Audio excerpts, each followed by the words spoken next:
Welcome to our channel. Today we how to authenticate your Wallbox with myWallbox account step by step clearly. To begin, ensure your Wallbox is properly installed and connected to power. Open the myWallbox app on your mobile device. If you don't have the app yet, download it from the Google Play Store or the Apple App Store. Create an account if you haven't done so already. Tap on the Sign Up button and follow the prompts to input your information. Once your account is created, log in using your credentials. Ensure your Wallbox is connected to the internet. Turn on Bluetooth on your mobile device to facilitate the connection. On the main screen of the app, locate the option to add Wallbox. Select this option to begin the authentication process. The app will search for available Wallbox devices nearby. When your Wallbox appears in the list, tap on it to select.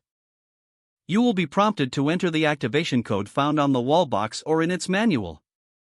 Input the activation code carefully and confirm. Once the code is accepted, your Wallbox will attempt to connect to your myWallbox account. Wait for the connection process to complete. You will receive a notification once the Wallbox is successfully authenticated.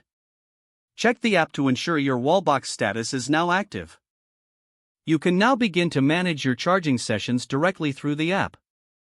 If you encounter any issues, refer to the troubleshooting section in the app for assistance. Congratulations, your Wallbox is now authenticated with your myWallbox account. If the page does not load, refresh the browser or try again in a private or incognito window. Make sure you are using the correct email address, then retype it carefully to avoid small typos.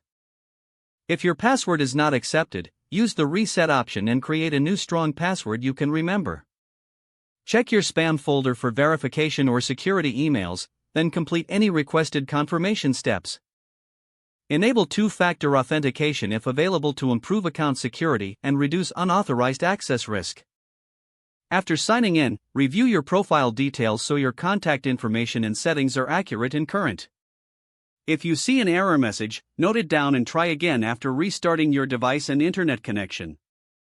Log out when you finish, especially on shared devices, to keep your account and payment information secure. Don't forget to like this video and subscribe to our channel for more step-by-step tech guides.